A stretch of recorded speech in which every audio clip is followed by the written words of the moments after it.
Hey. Hi, how are you? Good, how are you? Zibby, it's so nice to Zibby, meet you. Nice to meet you, too. Thanks for doing this today. No, I'm so glad you were in town. Yeah, it all works out. Worked out I live great. here most of the time, but Oh, I you do? have the store there, so Oh, in okay. Santa Monica. Got it. No, I But, love your story. Yeah. Thank you. Okay, so this will be on my podcast, Totally Booked with Zibby, Okay, and good. also on the bookstore YouTube and everything. Oh, great. Perfect. So, okay, Excellent. I'll just say welcome. Yeah, Okay. got it. Welcome, Paul. Thank you so much for coming on Totally Booked. Delighted to have you. Thank you, Zibby. So good to meet you. Good to meet you too. Congrats. The Housemaid is amazing. Oh my Oh. gosh. Oh, good. Loved. I loved it. Oh, good. Thank you. I feel like we need a shoppable housemaid. Like I would like to get a few of the things from the house. Yes. The outfits. Are you working on that? Yeah, we should actually get the whole store going. Yeah, Well, it's funny because seriously. when we were putting the movie together, my main thing that I said to everybody on the team was like, this has to be like a Nancy Meyers movie that goes horribly wrong. So it was really fun to make that house so bright and wonderful and lovely, and then turn it into a hellish prison. Yes. I mean, it's one thing to get it in your mind when you read the book and see what the screening room looks like, but it's another to see how you depicted it and what it looked like and how it feels and the fabrics and think, oh, well, what if I had that couch? Yeah, exactly. Well, I mean, a lot of credit goes to my production designer, Elizabeth Jones, who Yes, just did such a of course. great job.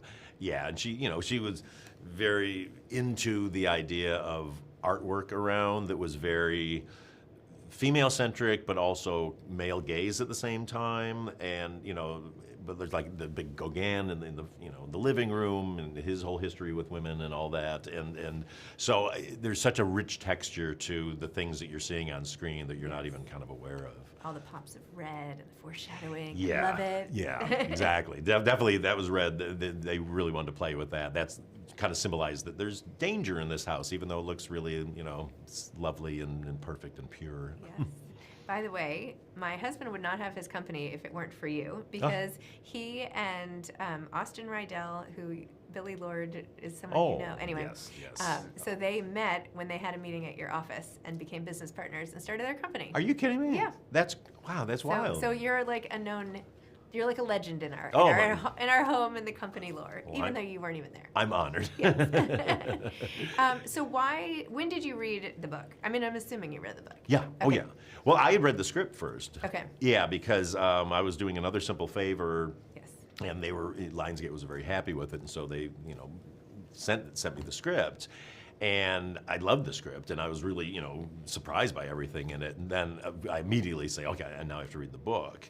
And I was not glad that I did it that way, because Rebecca Sonnenschein did such a good job of adapting that book, which is, it's both a great book to adapt and yet a hard one, because a lot of times books you really have to change a lot to make them screen worthy.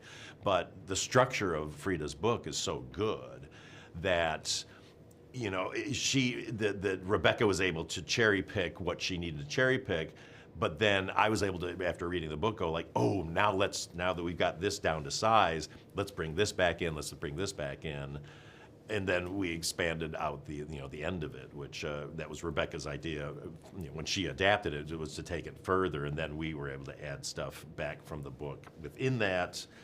Because it's when you're making a movie out of a book that so many people know, that has so many twists and turns, that you need to give them something extra, but at the same time, it's dangerous because you don't want to go like, hey, you mess with that.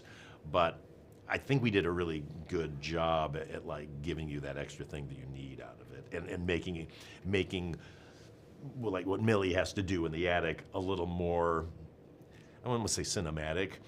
You want the audience to be so desperate for retribution that what happens up there has to make you that angry. Yes. And actually, your final scene was like the perfect ending for the Oh. whole thing. Oh, The whole, good. it was just tied up with such a bow. It was perfect. Oh, It excellent. was just Thank you. perfect. Even the way you used music in the film. I mean, all of it was so richly textured. It felt like completely immersive. And instead of Oh, using like, scary, horror-y music. Not that it's a horror movie, but No, like no, really great music that I'm like, what is this? I want to listen to this too. Oh, good. Yeah, well, I mean, it was a combo of, the songs that we found. I was very, very hung up on wanting to find what's Millie's sound. And to me, it's Linda Ronstadt. For some reason, Linda Ronstadt's life and her work and her personal story just seemed to kind of feel like Millie to me. And at one point, they were expensive, and so, the studio didn't want to pay for them. And so we're trying all these other songs, and nothing worked. It's just Millie's sound. So the studio very kindly ponied up the money for those songs, But then all the other needle drops that we have in there were just very, I have a great music supervisor in Erica Weiss, who I work with all the time. And then, my producing partner, Laura Fisher, had ideas on it, and our other producers had ideas. And, but we auditioned a lot of songs. I'm really hung up on the music in movies. It's really important to me, and to get that right, to not have it be something you're like, get jarred out of the movie. And also don't want it to feel too indie, if you know what I mean. Like, indie movies are really great at putting cool songs in, but then it kind of sometimes make the movie feel smaller.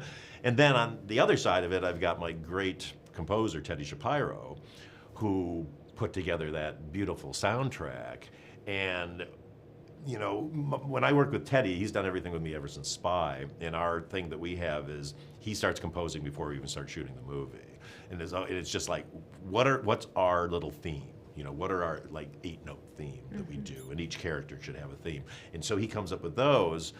And then as I'm shooting, he's recording these kind of what he calls suites, which are like a 2 or 3 minute soundtrack that then we can cut up and put in as we're editing the movie. So I'm not putting in music from other movies, which I hate doing, because then you have what we call in the business temp love. Oh. So your temp score, you're like, oh, then a poor composer comes on. Can you make it sound like this that was already in a movie? And it's a disaster. Been there, done that. Exactly. Yeah. But what I love most about what Teddy did is this female voice that he brings into it. And he brought this female vocalist in who just did a whole day of just sounds, and he took those and then put them all through, and I think that really gives it that feel. That's, like you're saying, it's not a horror movie, but it's definitely a tense, unsettling score that then builds in certain places, and everybody has their own theme. So it's not, I go on and on about music. It was really noteworthy, the music in this film. It was for sure. How at this stage in your career, you can do whatever you want. You can pick whatever projects. Why this one? Like, what was it about it that appealed to you so much? A few things. I mean, Sydney Sweeney was already attached to it when they brought it to me, and I've been dying to work with Sid. So that was at first like a real I hope I like this script, because I really want to work with her. And then reading the script, I fell in love with it. What I fell in love with is the chance to really mess with an audience in a way that I hadn't done before. Because what's brilliant about Freida's book is she makes you root for everything you should not be rooting for the first half. And then she pulls the rug on you so hard, and you regret everything that you rooted for. And I think that just helps with the retribution that happens. Like, you're so angry that you got fooled by these characters, especially the one character, that you just say, I just want that person to really go down hard. And it was a play on something that I don't normally do, which is I'm always very hardcore about my movies having to be one person's point of view. I don't like when movies bounce around and over here, this is happening, and this person doesn't know about it. Like, it's more, all my comedies are kind of a thriller in that way, because you don't know what other people are doing, and so you're with this person like, are these people for real or not?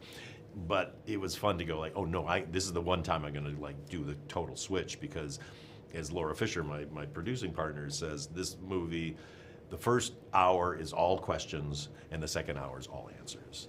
And I think it's very satisfying for an audience. Absolutely. And what were you all trying to do in terms of power dynamics, privilege, class? I mean, you have someone who is literally eating out of her car, and then the top of the pyramid, so to speak, and everybody clashes. And what should we take away from that? What is the message there? Well, I mean, it's kind of a classic, rich people are crazy sort of story, which I think these days is kind of a fun story to tell, because we're so surrounded, everything's so kind of out of balance right now.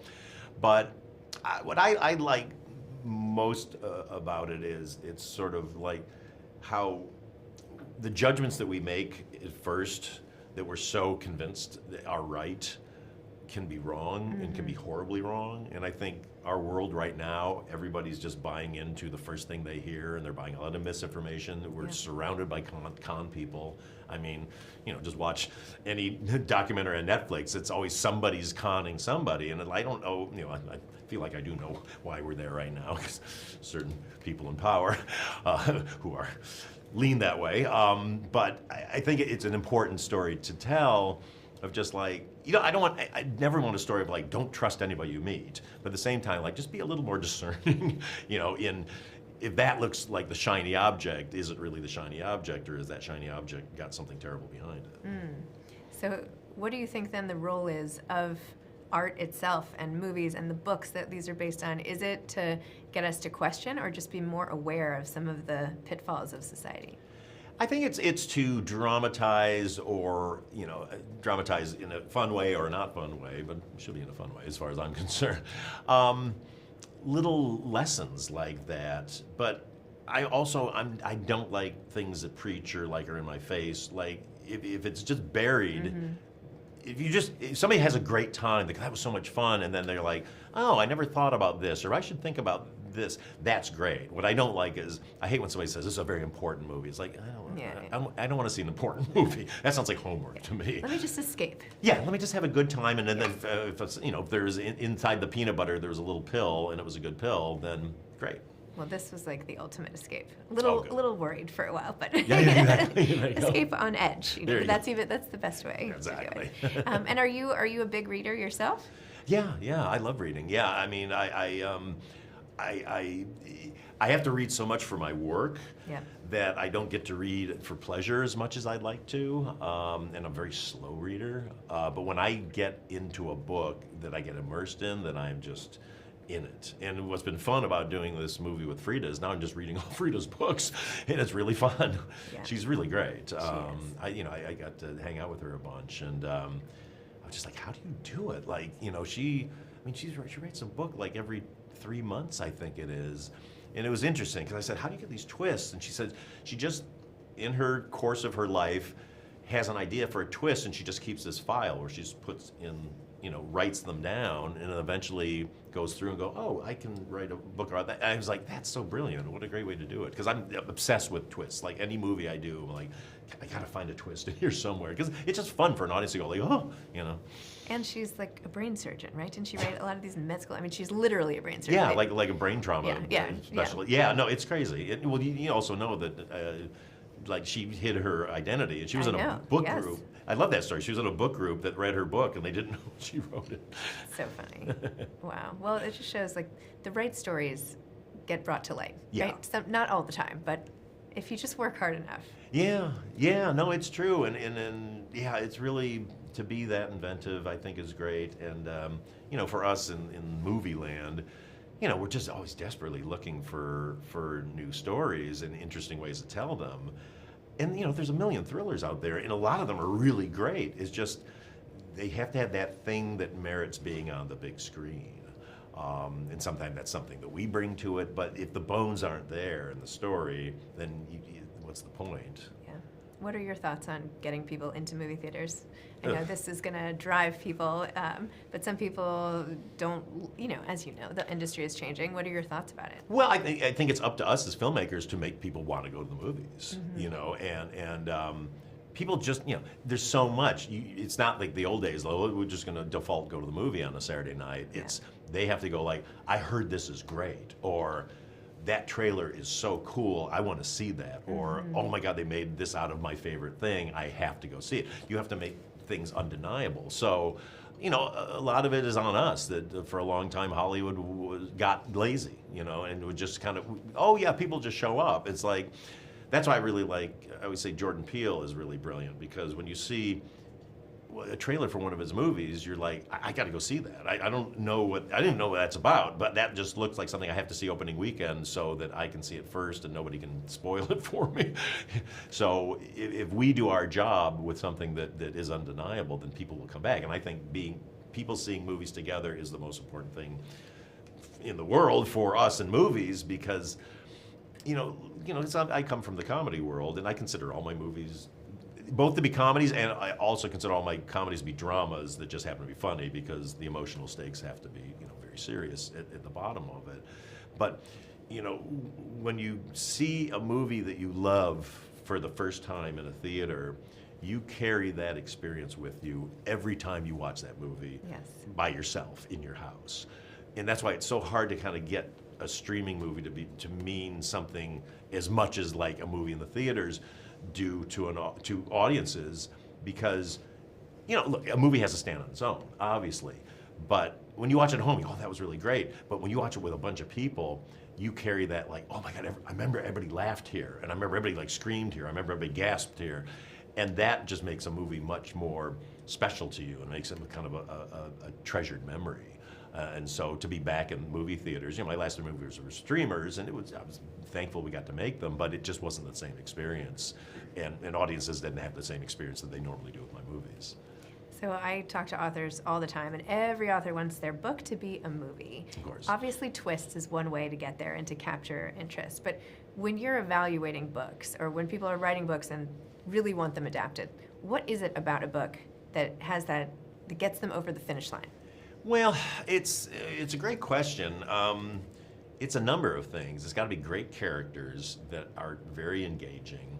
It has to be a story that makes you lean in and pulls you through, has a good driver in the middle of it that just drives you through the story.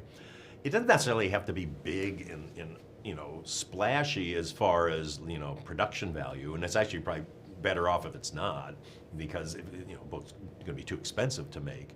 But it has to, again, have that undeniable thing where it's unique, and you're like, I got to see that on the big screen, and that it's going to allow a filmmaker and a bunch of actors be at their best.